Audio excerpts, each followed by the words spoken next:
नमस्कार, मी डॉक्टर अमृता कुलकर्णी. नमस्कार, मी डॉक्टर संजीव डोळे. आजचा आपला विषय आहे गुडघेदुखी.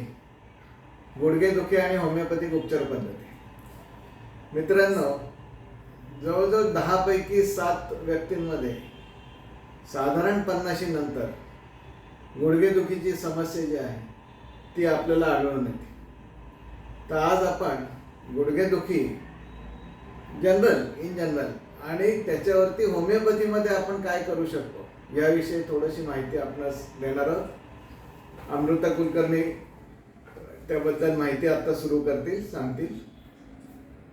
सर, ॲक्च्युली आपण आता गुडघेदुखी जर बघायला गेलं तर तशी खूप कॉमन समस्या आहे. जसं तुम्ही आत्ता म्हणालात की 10 पैकी 7 लोकांमध्ये तर असतेच असते. आणि स्त्रियांमध्ये मुख्यतः जास्त हा आजार दिसून येतो. तर आजकाल बरेचशी कारणं, जसं आपण नेहमी सांगतो की जर वजन वाढल्यामुळे असेल किंवा बैठी जीवनशैली असेल, व्यायामाचा अभाव असेल, एक थोडंसं आपण लाईफस्टाईल डिसऑर्डर जी म्हणतो तर ती एक असू शकते, अनुवंशिकता असू शकते आणि वयानुसार जी हाडांची झीज होते. तर हे सगळ्या कारणांमुळे बऱ्याच वेळेला साधारण एक वयाच्या 40 नंतर किंवा 40 ते 50 हा जो वयोगट आहे यामध्ये जास्तीत जास्त प्रमाणात गुडघेदुखीची समस्या दिसून येते. आणि आजकाल जसं म्हणजे अगदी लवकर वयामध्ये सुद्धा आपल्याला ही समस्या आढळून येते, कारण की वजन हा एक मुख्य त्याचा क्रायटेरिया. गुडघ्याला लागलेला मार जुना हा सुद्धा एक मोठं त्यातलं कारण आहे की त्यानंतर सुरू होणार म्हणजे ट्रॉमॅटिक आर्थरायटिस ज्याला म्हटलं जातं. बरोबर. तर हे एक आता जे सरांनी सांगितलं ॲडिशनल. तर बेसिकली गुडघेदुखीसाठी सर बऱ्याच जणांना कळत नाही की होमिओपॅथी ही अगदी जुनाट आजारांवर काम करते, पण मग गुडघेदुखीसारखी हा जुनाट आजार बरा व्हायला इतकी वर्ष लागतात का? किंवा होमिओपॅथीनी जे दुखणं असतं हे बऱ्याच वेळेला अनबेरेबल असतं की काही करा पण माझं दुखणं कमी करा, हा एक पेशंटचा मुख्य विषय असतो. तर हे सर समजावून सांगतील थोडक्यात की होमिओपॅथीने सुद्धा गुडघेदुखी यासारखा अगदी जुनाट आजार सुद्धा बरा करू शकतो. बरोबर. आणि पेन जे आहे हे लगेच कमी व्हायला सुद्धा मदत होते. अशी औषधंही आपल्याकडे आहेत. तर हीच औषधं की ज्यामध्ये जसं आपण म्हणालो की होमिओपॅथी ही अशी एकमेव उपचार पद्धती आहे की ज्यावर अगदी बारीक बारीक लक्षणांचा विचार केला जातो. मग त्यामध्ये उजवा गुडघा, डावा गुडघा यासारख्या इथपासून बारीक सिम्पटम्सवर सर आपण औषधं देतो. तर हे सर थोडक्यात एक्सप्लेन करतील की कुठल्या बाजूची, म्हणजे हे सांगणंही का महत्वाचं आहे की फक्त गुडघे दुखतात हे नाही, कोणता गुडघा दुखतोय, जिने चढताना त्रास होतोय का उतरताना होतोय, इतके बारकावे सुद्धा त्यामध्ये सर महत्वाचे. काय आहे त्यातला एक महत्वाचा भाग असा आहे की जेव्हा आपण होमिओपॅथिक चिकित्सा पद्धतीने ही ट्रीटमेंट करतो, होमिओपॅथी ही इंडिव्हिज्युअलायझेशन या विषय म्हणजे व्यक्ती तितक्या प्रकृती आपण जे म्हणतो ना की आपण एक 50 जरी गुडघेदुखीचे पेशंट घेतले तर प्रत्येकाचं लक्षण वेगवेगळं आहे. म्हणजे सलग सगळ्यांची एकच जरी गुडघे दुखत असले तरी प्रत्येकाची लक्षणं वेगळी. आणि होमिओपॅथी हे लक्षण समुच्चयावरती आधारित ही पद्धती असल्यामुळं त्या लक्षणांचा अतिशय डिटेल विचार केला गेलेला आहे. म्हणजे आता उदाहरणच सांगायचं म्हटलं तर गुडघा पहिल्यांदा उजवा दुखायला लागला आणि मग डावा दुखायला लागला तर त्याच्याकरता आपल्याकडे वेगळी औषध आहे. डावा गुडघा आधी दुखतोय मग उजवा दुखायला सुरुवात झाली तर त्याच्याकरता वेगळी औषध आहे. दोन्ही गुडघे एकाच वेळी दुखायला लागले तर औषध वेगळे.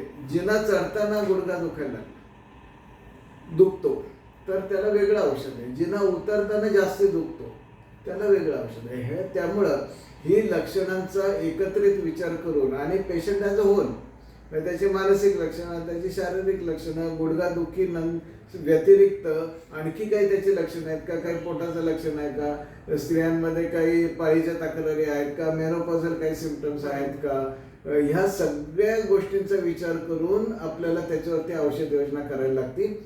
पण ही काही ज्या सिंपल ज्या टिप्स आहेत त्या जर आपण तुम्ही तुमच्या डॉक्टरांना जर सांगितल्या तर ते औषध योजना करणं हे खूप सोपं जातं. बरोबर सर. इंडिव्हिज्युअलिटीला खूप महत्व दिलेलं आहे होमिओपॅथीमध्ये. जसं आता तुम्ही म्हणालात सर की स्त्रियांमध्ये मेनोपॉजच्या काळामध्ये कॅल्शियमची भयानक कमतरता जाणवते. आणि तर याला सुद्धा म्हणजे पुरुषांमध्ये आणि स्त्रियांमध्ये सुद्धा वेगवेगळ्या औषधांची उपाययोजना आपण करू शकतो. बरोबर. ॲरिस्टोलोकिया CL नावाचं एक औषध आहे की जे मेनोपॉज मध्ये सुरू होणारी गुडघेदुखी स्पेसिफिक औषध. Specifically. पण अर्थात बाकी लक्षणं त्याच्यावरती आपण विचार करायला लागतो. ती लक्षणं जुळली तरच ते द्यायला लागतं औषध. जिना उतरताना गुडघा दुखतोय तर त्याला बॅडियागा सारखं औषध आहे. दोन्ही गुडघे रस्टॉक सारखं औषध आपल्याला माहिती आहे. आर्निका सारखं औषध सगळ्यांना माहिती आहे की इंजुरी नंतर काही जर आधी मार लागलेला असेल, ऍक्सिडेंट झालेला असेल, काहीतरी गुडघ्याला दुखापत झाली आणि मग गुडघेदुखी सुरू झाली तर आर्निका, बेलिस्पर याच्यासारखे औषध आहेत. टेअर ह्या जे काही मेनिस्कस टेअर किंवा ह्या प्रकारचे जे काही विकार आहेत त्याच्यामध्ये हायपरिकम नावाचं औषध आहे, कॅलेंडुला सारखं औषध आहे की जे अतिशय इफेक्टिव्ह आहे. परंतु मी पुन्हा पुन्हा तेच सांगतो की लक्षण समुच्चय एकत्र करून ते औषध शोधलं तर त्याचे रिझल्ट नक्की आपल्याला चांगले मिळतील. म्हणजे सर थोडक्यात रेमेडी कॉम्बिनेशन हा जो विषय आहे म्हणजे आता तुम्ही म्हणालात तसं की जिना चढताना उतरताना उजवा डावा या सगळ्या गोष्टींचा विचार करावा लागतो विचार आणि प्लस ही सगळी औषधं कॉम्बिनेशन मध्ये कशी द्यायची. आणि सरळ गुडघेदुखीला सगळ्यांना एकच औषध असं नाही आहे होमिओपॅथीमध्ये. इंडिव्हिज्युअलिटी आहे की प्रत्येक पेशंटचं औषध कदाचित वेगळं निघू शकतं. जरी सगळ्यांना गुडघेदुखी हे एक कॉमन सिम्पटम असतं पण औषध म्हणजे ज्याला आम्ही कॉन्स्टिट्युशनल रेमेडी म्हणतो ती वेगळी निघू शकते. त्यामुळे त्या पूर्ण पेशंट ॲज अ होल सगळ्या रुग्णाचा पूर्ण सविस्तर डिटेलमध्ये आपण अभ्यास करून त्याची केस टेकिंग घेऊन त्याप्रमाणे औषध योजना करतो. पण निश्चितपणे तुम्हाला सांगतो की याला अतिशय चांगले रिझल्ट होमिओपॅथी शास्त्रामध्ये मिळतात आणि नक्की गुडघेदुखीच्या रुग्णांनी होमिओपॅथीचा विचार करायला काही हरकत नाही. अगदी बरोबर आहे सर. म्हणजे जसं आपण आता बघतो आपल्या एवढ्या प्रॅक्टिस मध्ये की सगळं करून लोक शेवटी आपल्याकडे येतात तर तसं तुम्ही अगदी सगळं करून येण्यापेक्षा पहिले जरी होमिओपॅथीचा विचार केला तरी सुद्धा खूप काही पेशंटना त्याचा फायदा होऊ शकतो, निश्चित फायदा देऊ शकतो. आणि जसे अॅक्यूट सिम्पटम्स की पेन कमी होणं, सूज कमी होणं यासारख्या तक्रारींवर अगदी लगेचच्या लगेच होमिओपॅथिक औषधं काम करू शकतात. म्हणजे ऑस्टिओआर्थरायटिस झालं किंवा वेगवेगळे जे काही प्रकार आहेत आर्थरायटिस, रुमॅटॉइड आर्थरायटिस, असे जे काही आजार आहेत गुडघ्याचे निरनिराळे त्या सगळ्यांसाठी वेगवेगळ्या प्रकारची औषधं ही सांगितली गेलेली आहेत. आणि सर याच बरोबर आपल्या होमिओपॅथीमध्ये कॅल्शियम सुद्धा त्यावर एक आपण वेगळा व्हिडिओ सुद्धा करू शकतो. तर अशाच सप्लिमेंट जे आहेत ती सुद्धा होमिओपॅथीमध्ये आहेत आणि ते आपण त्याच्याबरोबर देऊ शकतो. अगदी खरं. म्हणजे लोकांना असं खूप एक कन्फ्युजन असतं की पेन किलर किंवा स्टिरॉइड गुडघेदुखीच्या ह्याच्यासाठी घेणं हे कितपत योग्य आहे.